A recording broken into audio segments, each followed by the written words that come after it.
This is Frankie from Sleepwaker, and you're listening to As the Story Grows.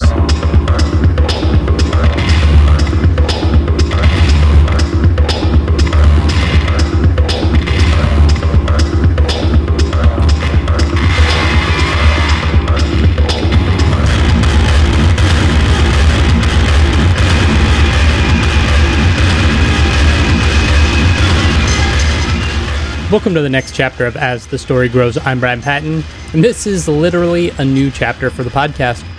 With the nature and content of the podcast evolving, it felt like it was time to make some changes. Our new intro music comes from Ain't Pancakes, aka Jeremy Hunt from Kohelet.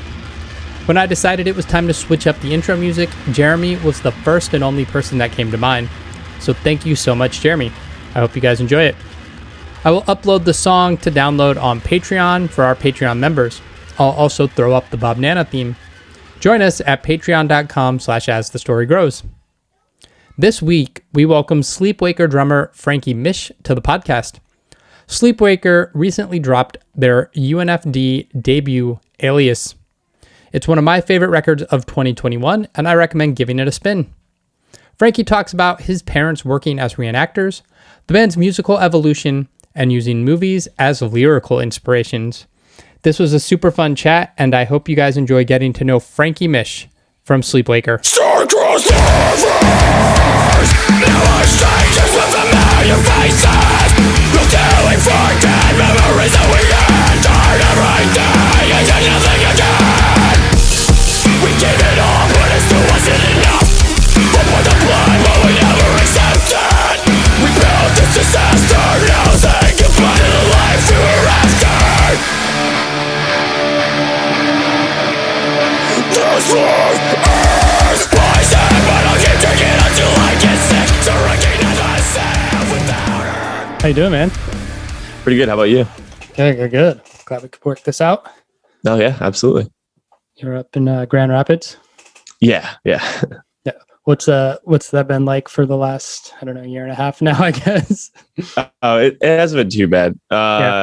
We just had a ton of storms, and there was flooding over in Detroit recently. So, oh man, it's been a little weird, but otherwise for like lockdowns and stuff, it's been pretty nice. It's a smaller-ish big city. Yeah. So, yeah, that's cool. Is that where you grew up? Yeah. I grew up like right outside of downtown Grand Rapids. What was growing up like for you? Pretty normal. I mean, I had a pretty cool neighborhood I grew up in. Lots of other kids and stuff, a couple other kids, but yeah, it was like right by a park and a pool. Like we lived like 2 blocks in front of it. So I used to walk over there in the summers and swim a lot and walk around in the woods and stuff. It was pretty cool. Nice. Is it just like ungodly hot up there today, like it is everywhere else? I'll be honest, I haven't walked outside yet today. Yeah. I just looked at my phone and it said it feels like 102 degrees, and I was like, nope, not going outside. Where are you at? I'm in DC. Oh, okay. Yeah. Oh, it's 80 here. Oh, that's bearable. Yeah. We have a river flood warning though. Oh shit! Sorry. Man. What got you into music? Definitely my dad. My dad got me into music for sure. Yeah. I used to play around on his drum kit, and like he used to play bagpipes, so I used to like mess around with those and like flutes and like fifes and stuff like that. I never really got into them. Like I can't really play them that well, but I saw him playing tons of different instruments, so that kind of got me started. And then eventually he taught me like guitar and things, but yeah, I mostly just hit things on the drums because it was easy and I didn't need lessons for it. So that's cool. Did he do like parades and like I don't know what, like reenactments or something, like why he had bagpipes and fifes? Oh yeah. He learned bagpipes just because he learned. Oh, well, okay, so I guess technically he did, but he learned all those things on his own before any of this, just for fun.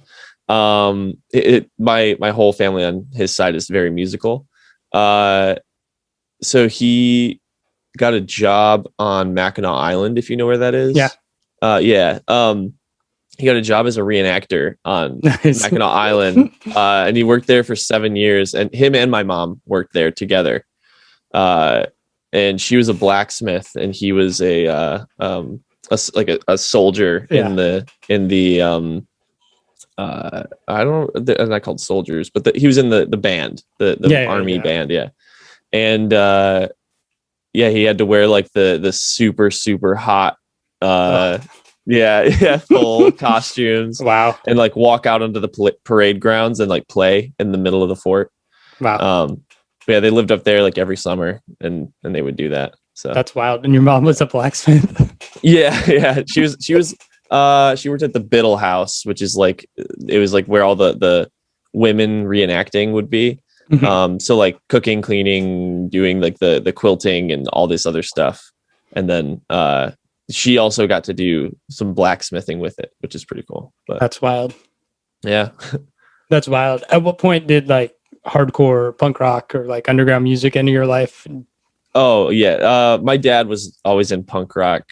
Oh, really? Punk band. Like when I say punk, I definitely mean like the older stuff. Yeah. But he used to mosh when he was younger. So like when I got into metal and everything, he was like, oh, okay. Yeah. Like this is normal.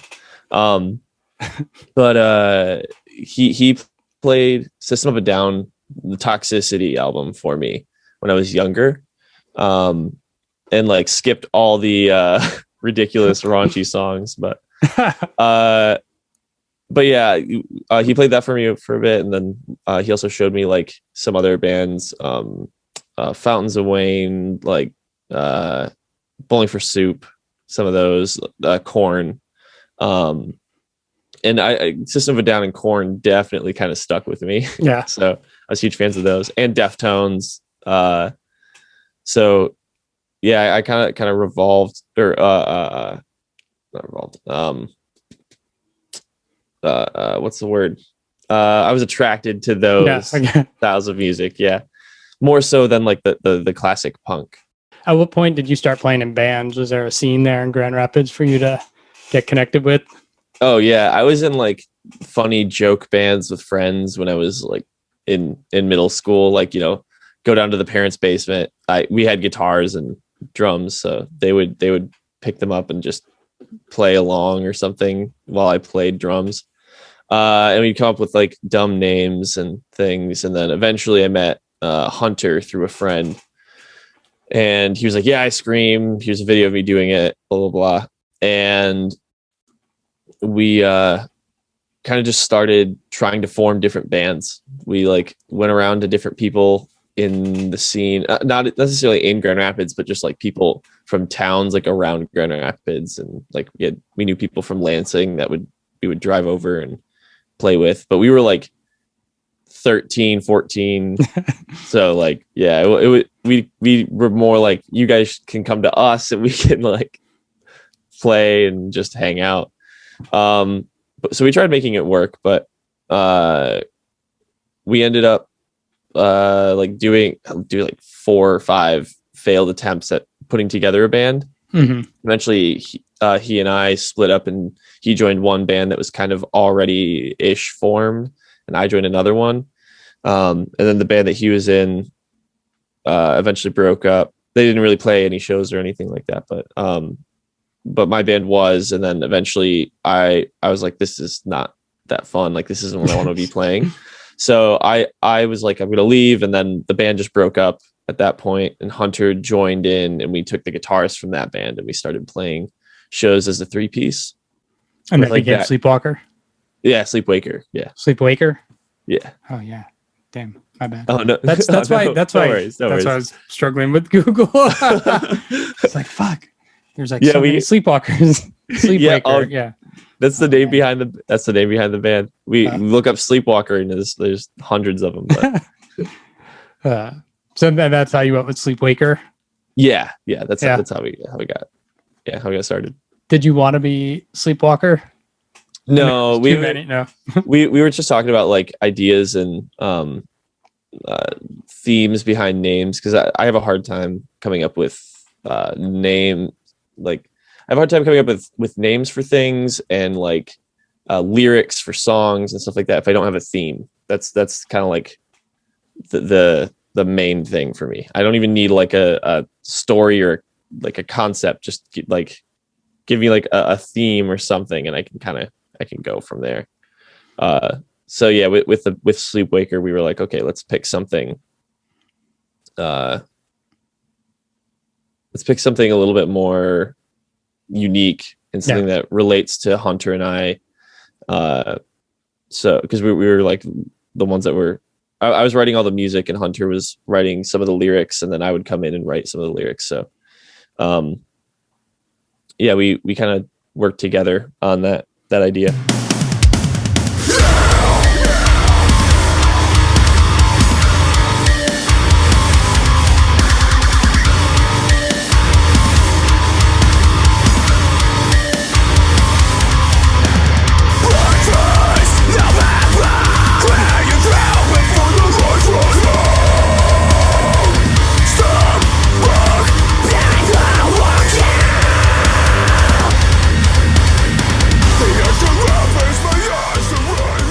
How'd you guys kind of figure out and focus in on your sound, especially early on? I mean, you talked about like new metal bands like Korn and System of a Down, but that first EP and that first full length are like super heavy.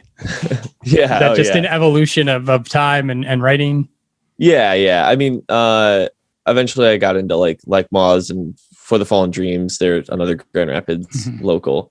The band still remains too. I just kind of heard those bands from local shows and things, and eventually Hunter showed me like Issues and all these other like Memphis Mayfire, like early 2012 2015 bands, and then we got into like Structures and everything. So that kind of just took us to a heavier route. And obviously we didn't really know how to write music all that well. So, and I wasn't a great guitar player at all. So I would sit down with Guitar Pro and tab out all the things I was hearing. And I would bring it to the band. We'd have our Jason, our guitar player at the time, learn it. And then, well, Jason's in our band still, but he was the first guitar player. And yeah, he would come over, play the songs, we would record those, and then it was pretty basic, just kind of piecing together bit by bit for each song. That's cool. Did you guys self-release that first full length? Yes. Yeah. Okay. How'd you guys get hooked up with UNFD? So I believe our manager reached out to them just to send them some demos that we were working on for this new album. And from there, we started talking for about a year and a half before we actually signed the contract. But we were just kind of bouncing back and forth, writing the full album, waiting. We took about, it wasn't a full year, but we took around a year to write the album just because we were in quarantine. Yeah. We were like, let's not put anything out that's rushed. We were kind of lucky that quarantine actually hit. Yeah. Because otherwise we would have been on tour most of the year and we would have had the time to kind of sit down and make this album exactly what we wanted. Yeah, it would have been rushed and different sounded. And because you had extra time, it's like, we're not playing shows. We might as well just like get creative and do whatever we want, right? Exactly. It was either we sit down and do this now, or we do it between like month-long tours here and there. And like, so definitely worth it.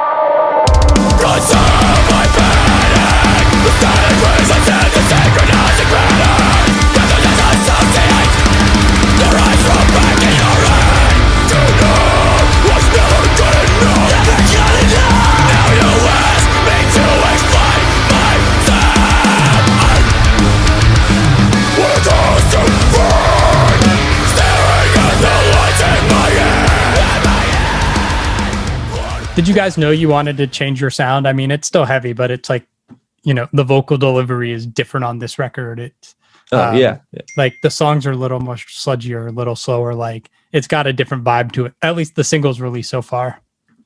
Mm-hmm. Yeah. So we definitely wanted to have like a conscious. We wanted to make it a conscious choice to like expand our sound and experiment more. Mm-hmm. We still have like we were talking about it the other day actually. We still haven't like this isn't the final sound of Sleepwaker, but because we want to just keep pushing and keep evolving. But this is definitely like a positioning ourselves in a place that we can move forward in a different in whatever way we want. Basically, like we want to just be able to.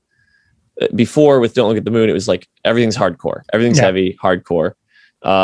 If we were to just all of a sudden release like I don't know, something shoegazy, like soft, people would be like, what? This is like so out of left field. This makes no sense.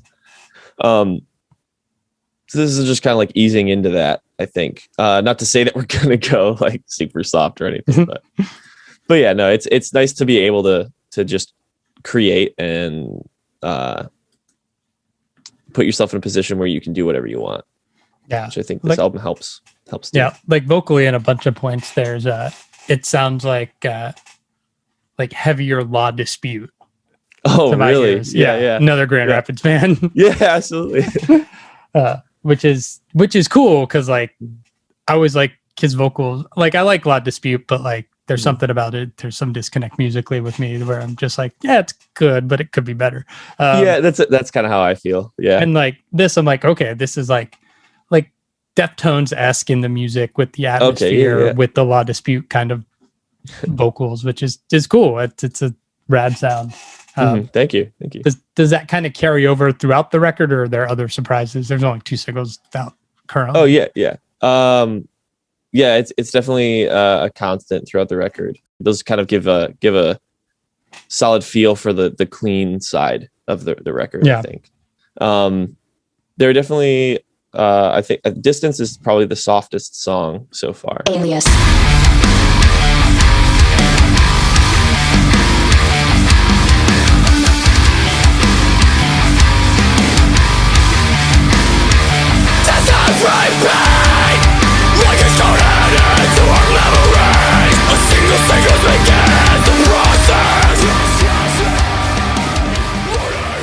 Alias. That's the record, out July 23rd. Is there a theme behind this record lyrically? Yeah, absolutely. The whole album is about identity and existentialism and what it means to be like a human or alive. We explore a lot of different concepts through it. I was very inspired by Blade Runner and Ghost in the Shell at the time. Okay. I rewatched the original Blade Runner in 2049, right around the time that we started recording, and I was just hooked on it. So I definitely took a lot of inspiration from that. And then obviously like things that tie into that, sci-fi things like The Matrix and like Cowboy Bebop, some anime here and there. But for the most part, we wanted to just kind of boil down those themes that are in the shows and books and movies, and just kind of put them into an album.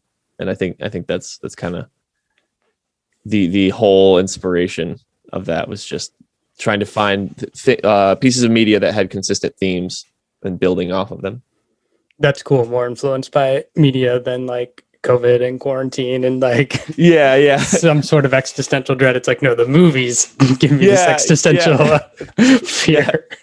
Yeah. That's cool. I like that as a concept of like, what are the movies and things that we consume that like all have this thread that we can draw inspiration from. It's a different approach, which is cool. Absolutely. And I think there's something to be said about watching a movie and then having it change your perspective and like change how you view things in the world, which is another thing that we explore in the album. Anything to do with identity and like perception and our music video series that we've kind of done so far. We have 4 music videos that kind of all interconnect, and those are all about perception and how you view the world and what's going on around you. So I think we definitely like to explore different things across different mediums, but But yeah, it's definitely nice to not have an angry album. Yeah. Just to kind of sit back and write something that's like more meaningful. Yeah. That's cool. What's your plans? Like, touring is still in this weird space, but it seems like everybody's just planning, like, in the fall we're all going full hog and then hitting the road, but everybody's hitting the road at the same time. It's a bit overload. Like, what's your plan? So we have some ideas. We have a couple tours that we're talking about. We have a couple shows that we might do. Right now we have a show booked for July 10th in Chicago with Victims, but for the most part we're kind of just like, we kind of wanted to like have a show there to like get back into the swing of things, have fun, just hang out with some cool bands and see all the people that have wanted to see us for all of quarantine. Yeah. And then we're probably going to take a small break after that and just kind of like sit back and hone in on everything and like get the record out, finish up everything. And then, yeah, we're planning on coming back, but we probably won't hit everything super hard right away. Yeah. We don't want to, we want to be like safe about everything. So we don't want to get everyone's hopes up and then immediately like have everything fall away. So yeah. Was there any concern with releasing the record right now, or was it just like, this is the time, it's done, let's get it out so people can hear it? Or was it like, maybe we should wait until we can like go at it? Yeah, it was a bit of both, kind of. We wanted to wait a little bit. We had some like discussions in the band that was like, okay, do we release it? We were talking about releasing it last November. Oh wow. And then just kind of like we were talking about what would work best for the band and like what our ideas and plans were. And if we had done that, we would have kind of, I think, almost like written ourselves into a corner with like concepts and ideas and the amount of work we were putting in. Yeah. It just would have been a lot of work for that short amount of time that we had to actually get everything out. Yeah. If we had done it in November, but otherwise now, like it was, let's plan this out. Like, let's make this big. Let's have a lot of fun with it rather than rushing it. Yeah. Are you guys doing any live streams or anything to try to, this is kind of a coming out for the band. This is your label debut and you just get to like present this new sound to a new group of people. Mm-hmm. We have a couple plans for some stuff. We have some things in the works, but I can't go into too much detail. All right, but yeah. This sickness is growing and drowning me slow. The scars of my past are what keep me from growing. Will I fall into the dark? Let it swallow me.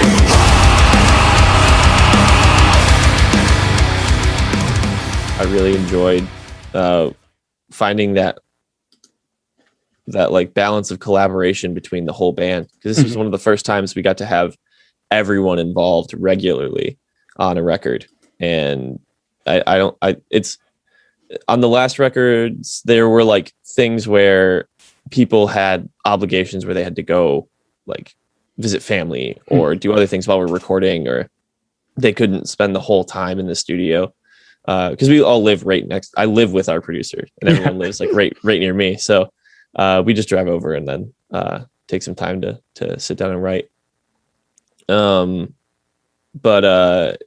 This time we actually got everyone in, and we got to hear everyone's opinions on every little things. We got to discuss things, and then A and B ideas rather than just going, "This sounds good, let's do this." So it's nice to finally have a record where this is the full Sleepwalker. This is everybody.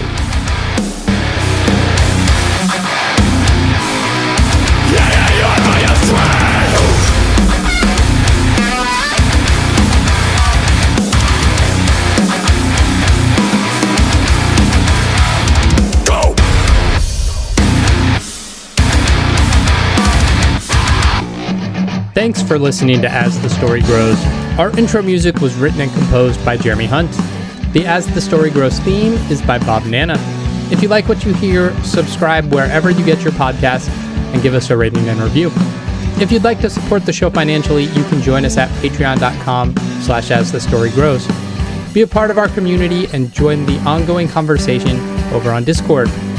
If you enjoy this episode, share it on social media with your friends. Much appreciated, and thanks for listening. I never thought